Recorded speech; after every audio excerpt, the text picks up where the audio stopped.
আসসালামু আলাইকুম। মোবাইল দিয়ে কীভাবে এই ধরনের লোগো তৈরি করবেন? তো প্লে স্টোর থেকে pixellab অ্যাপটিকে ইনস্টল করে নেবেন। নেওয়ার পর ওপেন করবেন। তো ওইখানে যে পারমিশনগুলো চায় ওগুলো দিয়ে দিবেন। তারপর এভাবে ওপেন হবে। এখান থেকে দেখবেন কর্নারে 3 ডট এখানে ক্লিক করবেন। এখানে ইমেজ সাইজ যে অপশনটি এটার উপরে ক্লিক করবেন। তারপর এখানে কাস্টমের উপরে ক্লিক করবেন। তারপর প্রোফাইল পিকচার এখানে ক্লিক করবেন।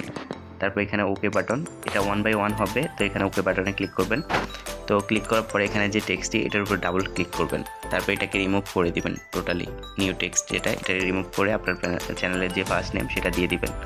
তো অলরাইট আমি আমার চ্যানেলের ফার্স্ট নেম দিয়ে দিলাম। দেওয়ার পর এখানে ডান অপশানে এখানে ক্লিক করবেন। তারপর এখানে আবার ওকে বাটনে ক্লিক করবেন। তারপর হ্যাশট্যাগটাকে আমি একটু বড় করে নিতেছি। আমার যে ফার্স্ট এটা সেটাকে একটু বড় করে নিচ্ছি। নেওয়ার পর এখান থেকে নিচে দেখবেন এখানে 4টা টুলস, এখান থেকে এই আইকন যেটা এটার উপরে ক্লিক করবেন। এখান থেকে আপনাকে একটু নিচের দিকে স্ক্রল করলে এখানে দেখতে পাবেন ফন্ট, এখানে ক্লিক করবেন। এখান থেকে আপনাকে একটা ফন্ট ডাউনলোড করে নিতে হবে। মাই ফন্টে চলে যাবেন এবং ফ্যাক্টর যে ফন্টটি এটা আমি আমার ভিডিও নিচে দিয়ে দিব, আপনারা ওইখান থেকে ডাউনলোড করে নেবেন। তো অলরাইট ফ্যাক্টরের উপরে ক্লিক করব। তারপর এখানে ডান অপশন ওকে বাটন এখানে ক্লিক করব। তাহলে আমাদের এসের যে স্টাইল সেটা চলে আসবে। এখান থেকে আমরা এস থেকে কাস্টমাইজেশন করে নিব। নেওয়ার পর এখান থেকে আমাদের এসটা সিলেক্ট করা থাকবে। তো এখান থেকে কফি এখানে ক্লিক করব। তাহলে আমাদের ডাবল এস হয়ে যাবে। তো এখান থেকে এই এসটা সিলেক্ট করা থাকবে, এটার উপরে ডাবল ক্লিক করব। তারপর এই এসটাকে রিমুভ করে দিব। তারপর এখানে টি লিখব। তারপর এখানে ডান অপশানে ক্লিক করব। তারপর ওকে বাটনে ক্লিক করব। তাহলে আমাদের এখানে টিও চলে আসবে। তো এই দুইটাকে আমরা মিডল করে নিব। এই দুইটা টেক্সটকে আমরা মিডল করে নিব। মিডল করার পর এখান থেকে দেখবেন যে প্লাস আইকন, এখানে ক্লিক করবেন। এখানে টেক্সটের উপরে ক্লিক করবেন। তারপর এখানে টেক্সট লেখা আসবে, এটাকে ফন্টের নিচে নিয়ে আসবেন।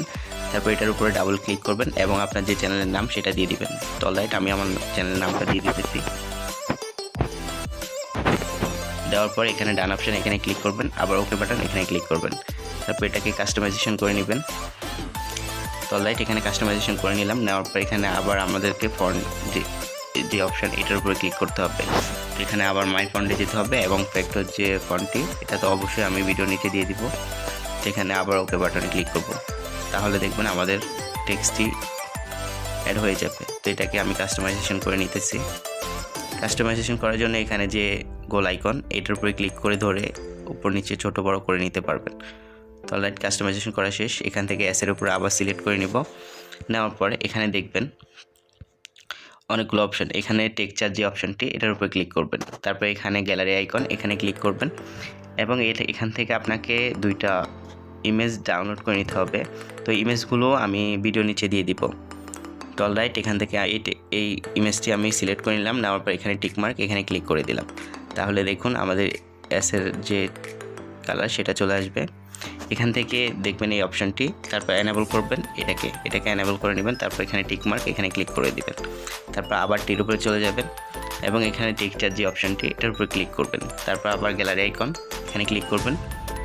তারপর এখানে গোল্ডেন কালার যে ইমেজটি এটাকে সিলেক্ট করে নেবেন। নেওয়ার পর এখানে টিকমার্ক এখানে ক্লিক করে দিবেন। তারপর এখানে এনেবল যে অপশনটি এটার উপর ক্লিক করবেন। তারপর আবার টিকমার্কে ক্লিক করবেন। তাহলে এখানে আমাদের লোগোর কালার চলে আসবে। এখান থেকে টেক্সটের উপরে ক্লিক করবেন। তারপর এখান থেকে টেক্সটের এখানে কালার অপশনে এখানে ক্লিক করবেন। এখানে ক্লিক করলে এখানে অনেকগুলো কালার দেখতে পাবেন। এখানে যে গোল্ডেন কালারটি সেটা সিলেক্ট করে নেবেন। তো অলরাইট আমি গোল্ডেন কালারটি সিলেক্ট করে দিলাম। দেওয়ার পর এখানে ওকে টিকমার্ক এখানে ক্লিক করে দিলাম। দেওয়ার পর এখানে আমাদের মোটামুটি লোগোর কাজটি শেষ। এখানে আমাদেরকে আরেকটা ইমেজ অ্যাড করতে হবে। তো ইমেজ অ্যাড করার জন্য এখানে যে মাঝখানে বৃত্ত আকারে যে আইকনটি এটার উপরে ক্লিক করব। তারপর ইনপুট এখানে ক্লিক করব। এখানে ক্লিক করলে এখানে এই ইমেজটি আমি ভিডিও নিচে দিয়ে দিব, আপনারা ওইখান থেকে ডাউনলোড করে নেবেন। তারপর এখানে টিকমার্কে ক্লিক করব এবং এটাকে কাস্টমাইজেশন করে নিব।